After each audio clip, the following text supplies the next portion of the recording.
Everything you need is already inside of you. The world would not be what it is without you. When we begin to create change within us, we begin to create change in the world around us.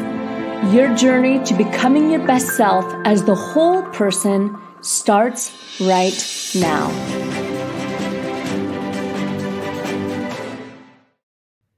Hello and welcome to our podcast and our webinar series. I'm Lauren Sweeney and I'm your host. Today, we're really in for a treat. We have an incredible guest on and we're going to dive right in.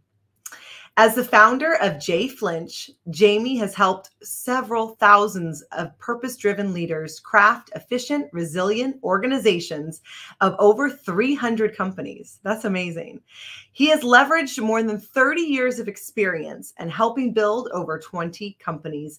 Jamie collaborates with leaders and their teams, something that we're passionate about here on our podcast, to bridge capability, strategy, cultural and systematic gaps, so important today, so that companies can safely span potential pitfalls and have a purposeful impact on their organization. Sounds like we might be talking about some emotional intelligence.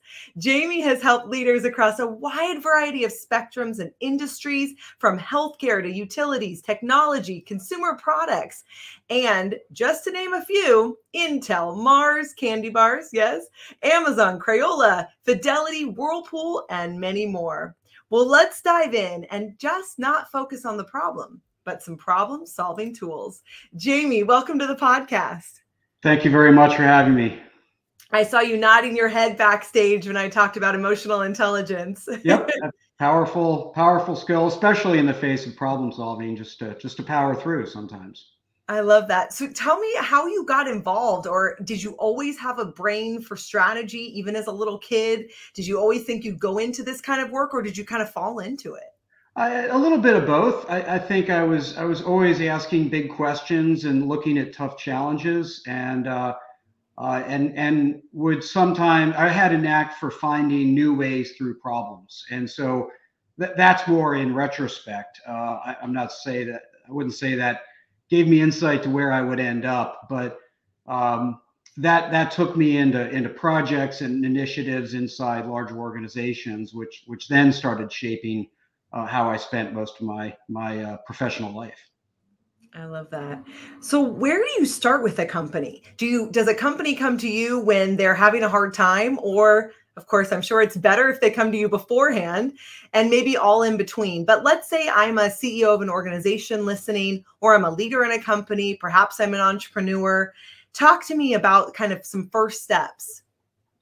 Well, I think for a lot of cases, I'm helping the individual. It's important for me, coming from the outside, that they own the transformation, the journey, the gap they're trying to close, whatever that is. And for starters, they have to have some clear ownership over where they're trying to go. But along with that, fundamentally, they have to have some destination in mind. It might not be well articulated. It might not be well understood, but they know there's a gap they're trying to close, whether that be cultural or strategic or operational. And fundamentally, at least enough curiosity about different ways to close it, because there's either frustration that they haven't been able to so far, or some clear idea that they don't know everything they need to know to be successful in closing it. I love that. It's interesting, probably going into some of these huge companies. Do you think that you're able to sort of see things, or would you recommend that a leader sees things sort of from a bird's eye perspective? Or what's most efficient? You're a leader, you have teams, you're also a person. The person is the professional. How do you navigate all of that? Well, I think you need to be, especially at a senior level, you need to be multidimensional. I mean, you can't just say, I'm going to solve the people problems or the process problems or the strategy problems or the technology problems.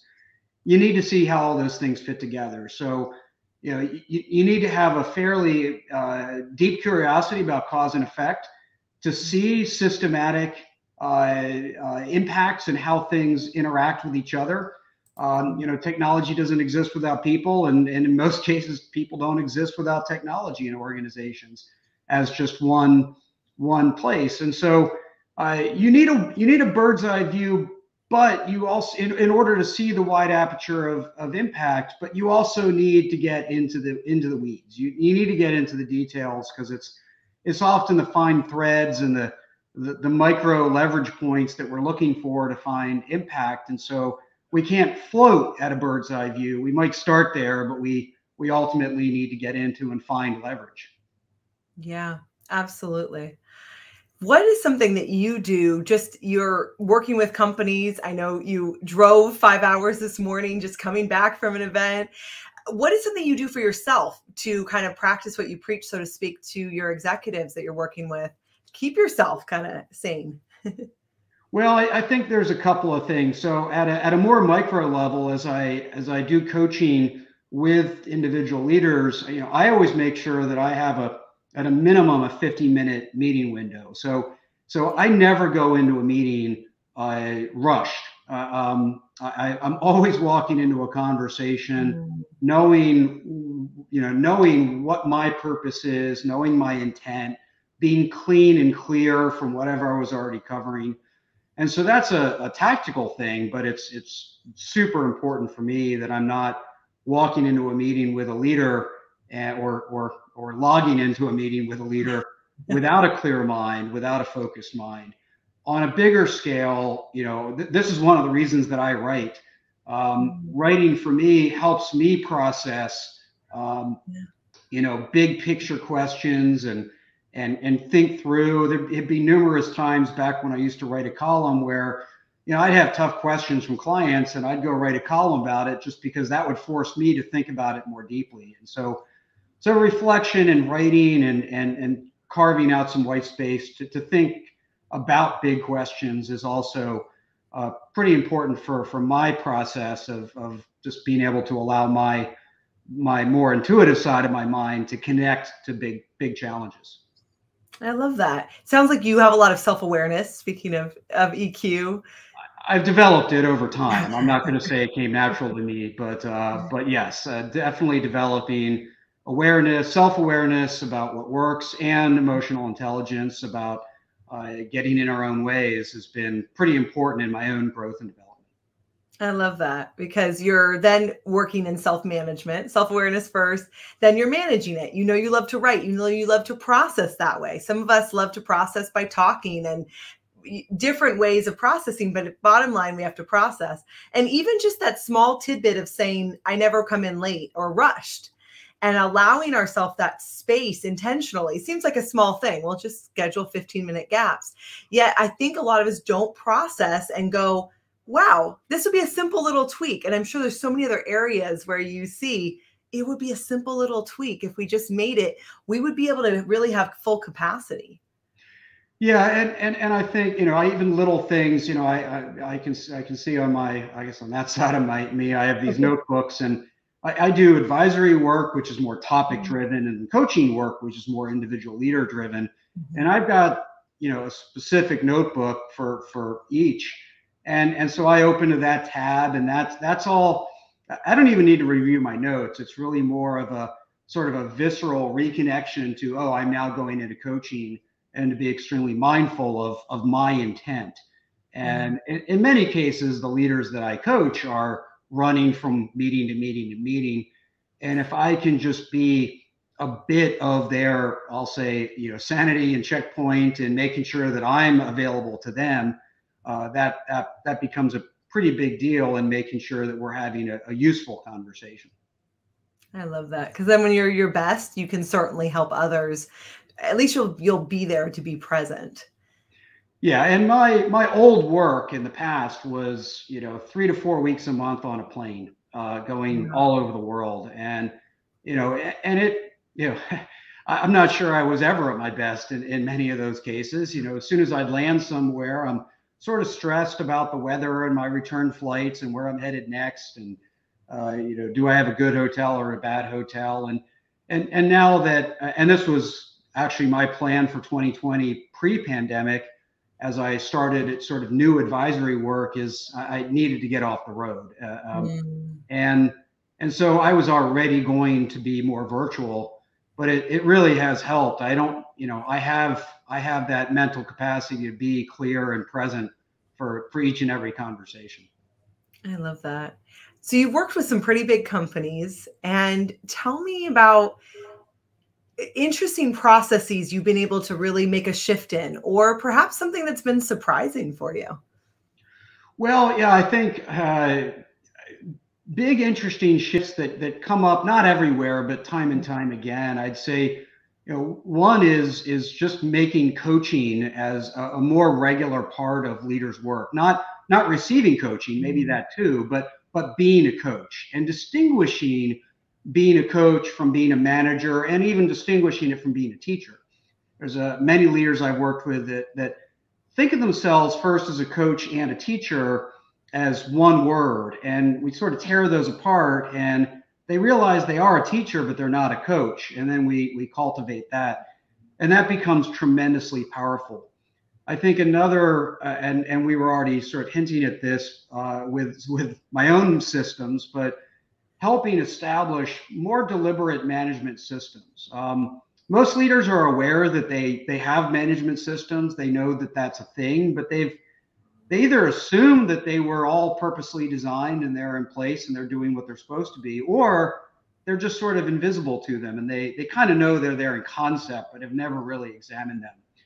And taking more ownership over their own local, wherever they are in the organization, their own localized systems is what gives them sort of power over their own efforts, their own focal points, and their own impact in the organization. And so that's always, I think, when we have a chance to dig into that, it's almost always a powerful shift for people. Interesting. I love that. Did you always think that this is where you'd find yourself?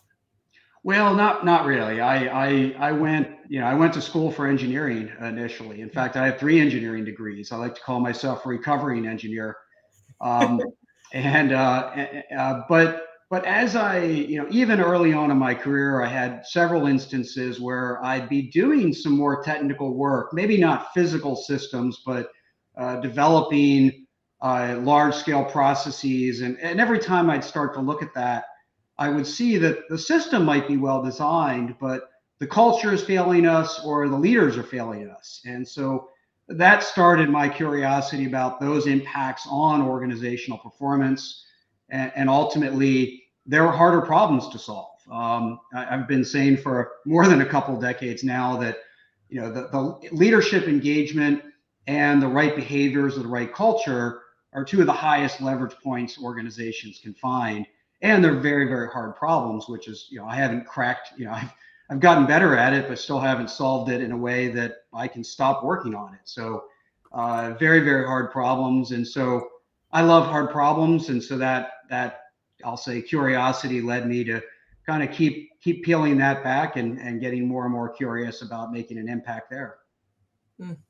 Interesting. I love that. Talk to me about what we'll find on your website. Is there any resources or anything like that? And if you're listening, the website is JFlinch, FLINCH.com. Yeah, so on the website, there's some free videos that people can have access to. We have a lot of our videos are more sort of behind a firewall with our clients, but and also links to things like YouTube, and also links to my latest book, which is People Solve Problems, which dives into some of this around building good problem-solving cultures and the role of the leader and all of that. And so those are some of the things, along with my blog, both video and written content, which, as I said, most of my content is inspired by my work with my clients. And hopefully try to add some value in that way. Really interesting. So how many books have you written, and what was the process like in writing this last one? Well, so I've written 2. The first one was called The Hitchhiker's Guide to Lean, which was about 15 years ago. This was written before ebooks were even a thing. So interestingly, then I actually wrote most of that book at Starbucks because Starbucks didn't have Wi-Fi. And so at that time, Starbucks was a chance for me to go unplug from other work and from the internet to go focus on writing. And I learned a long time ago that writing for me is a momentum thing. So I don't write well in 20-minute spurts. I write well in 4-hour spurts or 3-day spurts. And so people saw, I always intended to write another book coming into 2020. I started brainstorming as I did spend a little more time at home in March of last year. And then I would go away to a cottage in the mountains where for multiple days at a time, where I do most of my research and my writing. And that's where I would disconnect, not entirely from my email. I do email once a day, but no meetings, no real work, just keeping up on email, and go very, very deep. So lots of mind mapping, lots of draft writing, lots of kind of building up momentum, lots of research that went into this last book. And just about almost all of it was written basically at a mountain retreat. Wow. Again, going back to kind of your knowing yourself, you know that you write best when you're disconnected. That's not everyone, but that's for you. And you write best with momentum, in long periods of time, versus some others may like short spurts. So again, it's knowing yourself and then knowing what works best. And well, we can't wait to check it out. I know we can find out more on the website, or I'm sure it's on Amazon and all of the other booksellers. Absolutely. You can find it anywhere, audiobook, for those that prefer that, Kindle, hardcover, paperback. We tried to try to serve people in whatever their preference is. Would you recommend that leaders at all levels read it, entrepreneurs as well? It's all about problem solving, both levels.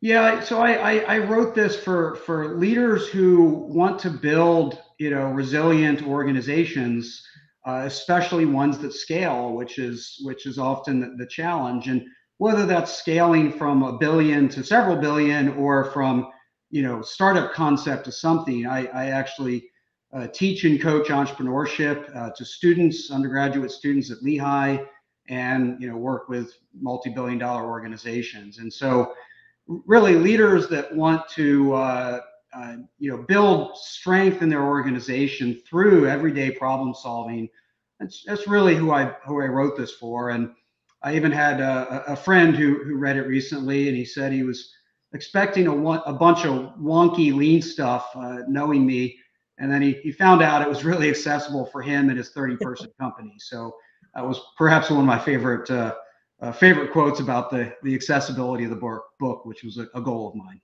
Oh, that's fantastic. Well, Jamie, we love to ask everyone a question towards the end. It's, what does Rise Up for You mean to you? Well, I think, for everybody, Rise Up, I've always believed that the number one thing is what we can do ourselves. Of course, we need help along the way, but I've always been, how do we overcome victim mentality and take some responsibility, the ability to respond to our own circumstances? And so to me, that means having our own personal vision of what true north looks like for us. And then, we don't need a comprehensive plan to get there, but what's in the way of that, and then solve that problem. What's in the way next, and solve that problem. And so one step at a time, one rung of the ladder at a time, and just sort of problem solve our way, close the gaps between us and our own personal true north. And so that's what Rise Up means for me. Fantastic. Jamie, thank you for being on the podcast. You come with such knowledge, integrity, and you can feel really your clarity. And I'm sure that makes a huge impact for your clients as well. Clarity is a big word for me, as is deliberateness, which is sort of clarity in action. And so I'm glad that came through. I appreciate that. And I really enjoyed our conversation. Absolutely. Me as well. It did. I guess we're thinking on the same lines. Really great. Well, thank you, Jamie, for being on the podcast today. I'm Lauren Sweeney, and I'm our Vice President here at Rise Up for You. Thank you for listening, for diving in, for putting time and effort into your personal and professional growth. If you would like to download our free confidence kit, you can do so at riseupforyou.com/confidence. We'll see you next time on the podcast.